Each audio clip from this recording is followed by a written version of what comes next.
नमस्कार, मी पंजाब डक हवामान अभ्यासक मुक्काम पोस्ट गुळी धामणगाव तालुका सेलू जिल्हा परभणी। आज आहे 16 सप्टेंबर 2024। आजपासून परत एक शेतकऱ्यासाठी अंदाज येत आहे आणि मी ज्या शेतात आहे ही आपल्याला जवळपास 7 एकर सोयाबीन वाहून गेलेलं आहे आणि ती सोयाबीन तिकडं काढणी चालू आहे। तर या ठिकाणाहून शेतकऱ्यासाठी अंदाज येत आहे।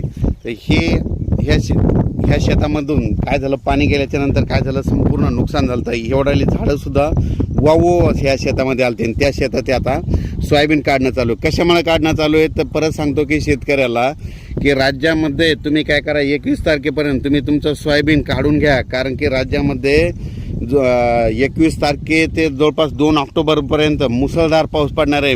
मागं जसा पाऊस पडला तसंच पाऊस पडणार आहे। आणि तुम्हाला एक माहीत असं म्हणून सांगतो, ह्या शेतातली आता सोयाबीन कशामुळे काढत आहे, कारण की इथं 24-25 तारखेला इथून परत एकदा पाणी जाणार आहे आणि परत पाणी गेल्याच्या नंतर हे पीक राहणारच नाही। म्हणून हे सोयाबीन काढत असताना तुम्हाला मुद्दाम म्हणून हे व्हिडिओ करत आहे।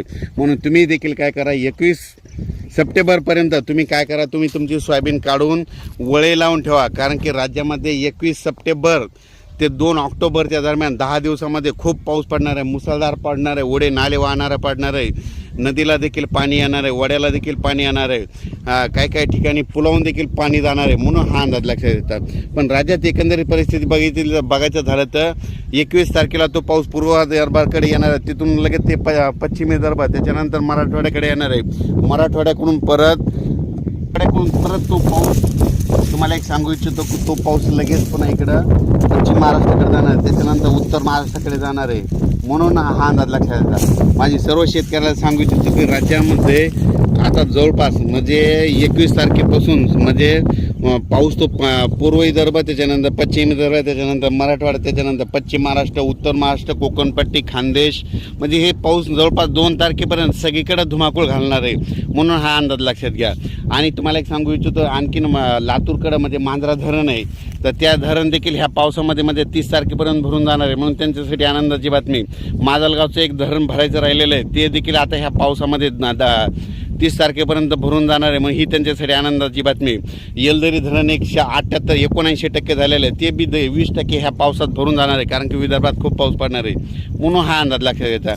पण सर्वांना माझी एक कळकळीची, ज्यांचं उडीद किंवा सोयाबीन काढायचं असलं असं तर तुम्ही काय करा की काढून घ्या। कारण की राज्यामध्ये तुम्हाला एक सांगतो की मोठा पाऊस राहणार आहे, त्याच्यानंतर खरा जास्त पाऊस मात्र 23 पासून जास्त पाऊस पडणार आहे। 21-22ला सुरुवात करणार आहे, पण 23, 24, 25, 26, 27चा पाऊस मात्र मुसळधार पडणार आहे। म्हणून हा अंदाज लक्षात घ्यायचा। परत सांगू इच्छितो, परत एक सांगतो की राज्यामध्ये आता ज्यांचं पाईपलाईन किंवा नदीकाठी समजा एखाद्याचे ठिबकचं बंडल किंवा स्प्रिंकलरचे पाईप असेल, नदीमध्ये मोटर असेल, तर त्या काय करा, काढून घ्या। कारण की परत एकदा पूरस्थिती निर्माण होणार आहे। परत तुम्हाला एक सांगतो, उत्तर महाराष्ट्रात पाऊस पडणार आहे, म्हणून परत जायकवाडी धरणामध्ये पाणी येणार आहे। कारण की जायकवाडी धरण 100% पूर्ण आहे।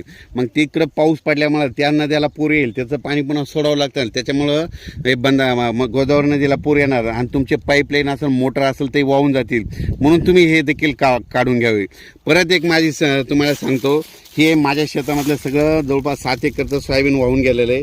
ही आता काढणी चालू आहे, कारण की इथं 23, 24, 25, 26 तारखेला इथून परत पाणी जाणार आहे आणि ते पाणी गेल्याच्या नंतर परत तुम्हाला इथूनच व्हिडिओ टाकणार आहे। म्हणून हे एक तुम्हाला या अंदाजामध्ये सांगणार आहे। म्हणून हे मी स्वतःच्या शेतातलं देखील सोयाबीन थोडं हिरवं देखील असताना, म्हणजे थोडं हिरवं असताना देखील काढून गेलो। म्हणून तुम्ही काय करा, तुम्ही तुमचं सोयाबीन आलेलं असलं तरच काढा,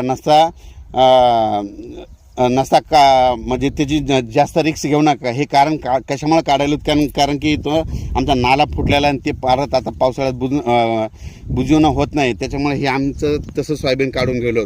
म्हणून परत शेतकऱ्याला विनंती आहे, ज्यांचं सोयाबीन असेल 21 तारखेपर्यंत तुम्ही तुमची काळजी घ्या। आणि या पावसामध्ये विजेचं प्रमाण जास्त असल्यामुळं तुम्ही झाडाखाली थांबू नका। त्याच्यानंतर पूर्वकल्पना म्हणून हा परत एक मेसेज देत आहे, त्याच्यामुळे तुम्ही काय करा, तुमच्या सोयाबीन असेल तर त्याची काळजी घ्या। म्हणून हे देखील तुम्हाला सांगतो, राज्यामध्ये अचानक वातावरणात बदल झाला तर लगेच एक मेसेज दिला जाईल।